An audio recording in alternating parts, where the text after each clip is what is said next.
بسم الله الرحمن الرحيم. عن قالت دخل النبي صلى الله عليه وسلم على أبي سلمة وقد شق بصره فأغمزه ثم قال إن الروح إذا قبض تبعه البصر. حضرت ام سلمہ رضی اللہ تعالی عنہا سے روایت ہے کہ ان کے شوہر ابو سلمہ کی وفات کے وقت رسول اللہ صلی اللہ علیہ وسلم تشریف لائے. ابو سلمہ کا انتقال ہو گیا تھا. انتقال ہو گیا تھا تو نبی پاک صلی اللہ علیہ وسلم تشریف لائے. ان کی آنکھیں کھلی رہ گئی تھی تو آپ نے ان کو بند فرما دیا.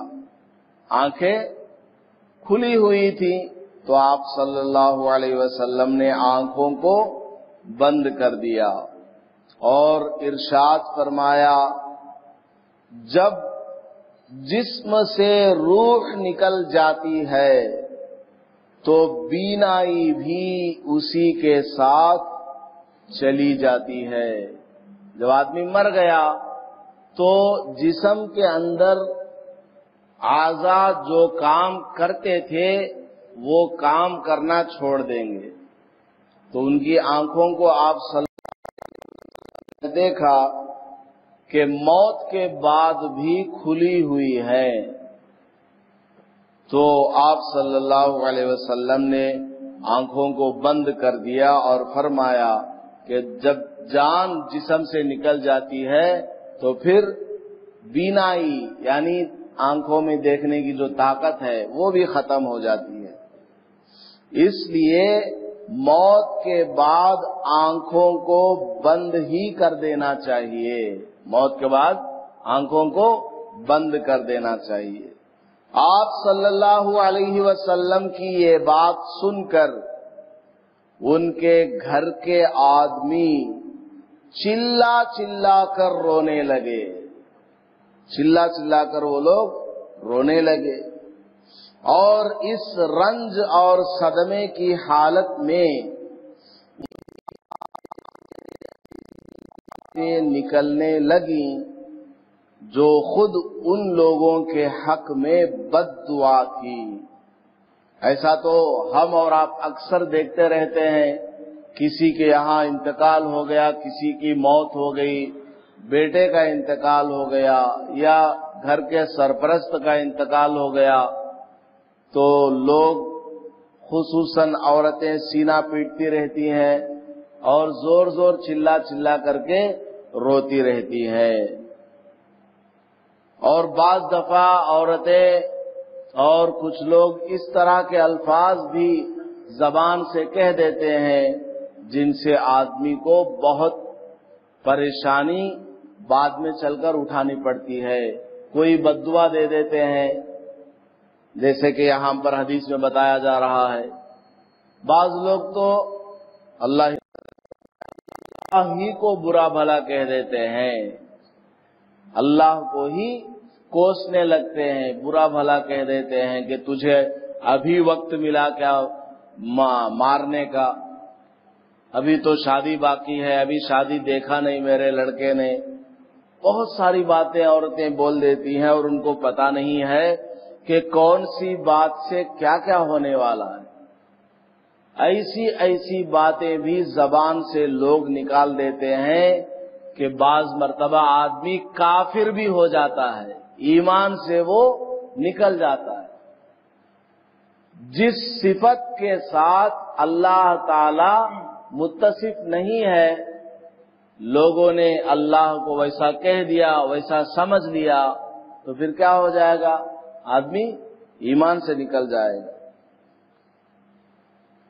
تو ایسی باتیں نکالی کہ خود ان کے حق میں وہ باتیں بد-دعا تھی۔ تو نبی پاک صلی اللہ علیہ وسلم نے دیکھا تو فرمایا، لوگوں اپنے حق میں خیر اور بھلائی کی دعا کرو، اپنے حق میں خیر اور بھلائی کی دعا کرو۔ فَإِنَّ الْمَلَائِكَةَ يُؤَمِّنُونَ عَلَى مَا تَقُولُونَ، اس لیے کہ جو کچھ تم کہہ رہے ہو فرشتے اس پر آمین کہتے ہیں۔ آدمی جب دعا کرتا ہے، اللہ سے کچھ کہتا ہے، تو فرشتے کیا بولتے ہیں؟ آمین کہتے ہیں۔ آمین کا مطلب کیا ہے؟ اے اللہ دعا۔ اب ہماری زبان سے کوئی بد دعا نکل گئی اور فرشتے نے آمین کہہ دیا تو پھر کیا ہو جائے گا؟ وہ دعا قبول ہو جائے گی۔ تو پھر کیا ہوگا؟ اس بد دعا کے نتیجے میں ہمیں بعض دفعہ نقصان اٹھانا پڑتا ہے۔ مثال کے طور پر بچوں کو ماں باپ بد دعا دے دیتے ہیں، تو مر جائے، تیرا ہاتھ ٹوٹ جائے، تو نے ہم کو پریشان کر رکھا ہے، تو اسکول ٹائم پر نہیں جاتا ہے۔ ہوتا ہے کہ نہیں؟ ماں باپ بچوں کو کوسنے لگتے ہیں، تیری ٹانگ ٹوٹ جائے، تو مر جائے، تو ایسا ہو جائے ویسا ہو جائے، اور ان کو کچھ پتا نہیں ہے کہ ہم کیا کر رہے ہیں۔ ماں باپ کی بد دعا ڈائریکٹ اللہ کے یہاں پہنچ جاتی ہے، اور فرشتے آمین کہہ دیں گے تو پھر کیا ہو جائے گا؟ وہ دعا قبول ہو جائے گی۔ پھر بچوں کی وہی حالت ہو جائے گی بد دعا میں کہی تھی۔ خود بد دعا دیتے ہیں اور بعد میں چل کر کے پچھتاتے ہیں، ہائے میرے بیٹے کے ساتھ ایسا ہو گیا ویسا ہو گیا۔ جب بھی بولیں تو زبان سے اچھی بات بولنا چاہیے۔ عقل مند اور شریف آدمی وہ ہے جو ہر حالت میں اپنے دماغ کو استعمال کرے، ٹینشن میں بھی آدمی اپنے مائنڈ کو صحیح استعمال کرے۔ تو کسی کی موت ہو جائے تو خواہ زبان سے ایسی ویسی الٹی سیدھی بات کرنا یہ عقل مند آدمی کی بات نہیں ہے۔ اچھا چلیے، ہمارے رونے چلانے سے کیا وہ آدمی واپس آ جائے گا؟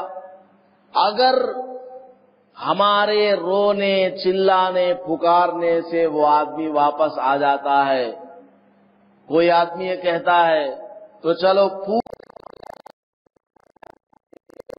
گے چلائیں گے، اگر وہ واپس آ جاتا ہے، آتا تو نہیں ہے نا؟ پوری دنیا والے مل کر بھی روئیں چلائیں پکاریں، جو مر چکا وہ واپس نہیں آتا ہے، تو پھر رو کر کے چلا کر کے کیا فائدہ ہے؟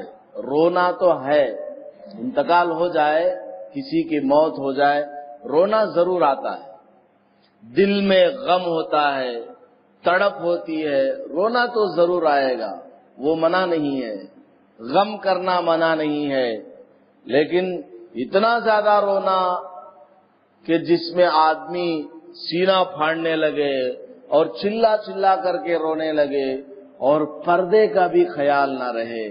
عورتیں جو ہے اب اتنا چلاتی ہیں کہ گلی والے سب پریشان ہو جاتے ہیں، ادھر ادھر آوازیں آنے لگتی ہیں، باہر بھی نکل کر کے آ جاتی ہیں، اس کو مؤذن صاحب نہلانے کے لیے گھر سے باہر نکال کر کے آئے، ہائے امو آپ چلے گئے، اب یہ قبرستان لے کے چلے جائیں گے، اب تک یہاں گھر میں کم از کم میت موجود تھی۔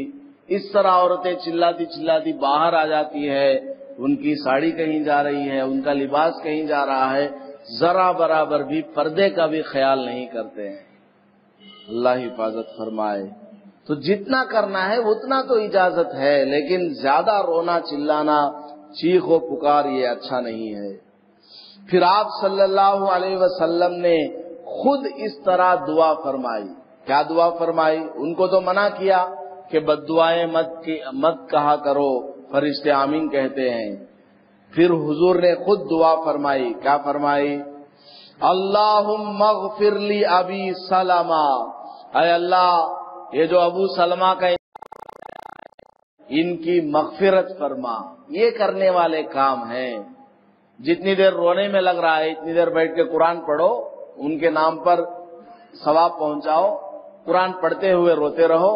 قرآن کوئی ہاتھ نہیں لگاتا ہے، پورے گھر والے ایک جگہ کونے میں بیٹھ کر کے روتے رہتے ہیں۔ رونا تو ہے، منع نہیں ہے، جتنا رونا ہے جتنا غم کرنا ہے کیجئے، لیکن اس کے ساتھ میں کچھ ذکر بھی کرو، قرآن سامنے رکھ کر روتے روتے پڑھو، اللہ کو اور زیادہ ترس آئے گا کہ میرے بندے دیکھو رو رہے ہیں موت کے وجہ سے، اور قرآن بھی پڑھ رہے ہیں اور مجھ سے دعا بھی مانگ رہے ہیں، چلو ہم میت کی مغفرت کر دیتے ہیں۔ تو ایک طرف بیٹھ کے قرآن پڑھنا چاہیے، وہ وہاں میت کو رکھا ہوا ہے، وہ رکھا رہے گا، جب وقت آئے گا اس کو نہلانے کے لیے لے جائیں گے، ہم لوگ ایک طرف بیٹھ کر کے قرآن پڑھتے رہو، دعا کرتے رہو۔ صلی اللہ علیہ وسلم نے دعا فرمائی، اللہم اغفر لی ابی سلمہ، اے اللہ ابو سلمہ کی مغفرت فرما، وارفع درجتہ فی المہدیین، اور اپنے ہدایت یافتہ بندوں میں ان کا درجہ بلند فرما، واخلفہ فی عقبہ فی الغابرین، اور ابو سلمہ کی جگہ تو ہی سرپرستی فرما اور نگرانی فرما ان گھر والوں کی۔ ابو سلمہ تو مر گئے، وہ گھر کے بڑے تھے، اے اللہ اب ابو سلمہ کی جگہ تو ہی ان کے گھر والوں کی نگرانی فرما، سرپرستی فرما، ان کی ضروریات وغیرہ کو پورا فرما۔ واغفر لنا ولہ یا رب العالمین، اے اللہ ہماری کی بھی مغفرت فرما، وافسح لہ فی قبرہ، اور اس کی قبر کو کشادہ فرما، تنگ مت فرما، ونور لہ فیہ، اور ان کے لیے قبر میں روشنی کو پیدا فرما، ان کے قبر کو منور فرما۔ یہ آپ صلی اللہ علیہ وسلم نے دعا بھی فرمائی۔ تو آج کے اس سبق میں کیا معلوم ہوا کہ کسی کی موت پر چلا چلا کر کے رونا اور ادھر ادھر کی باتیں کرنا، بد دعائیں کرنا، یہ سب نامناسب کام ہے۔ اللہ پاک ہم سب کو اعتدال کے ساتھ رہنے کی توفیق عطا فرمائے اور ان تعلیمات پر عمل کرنے کی توفیق عطا فرمائے، آمین۔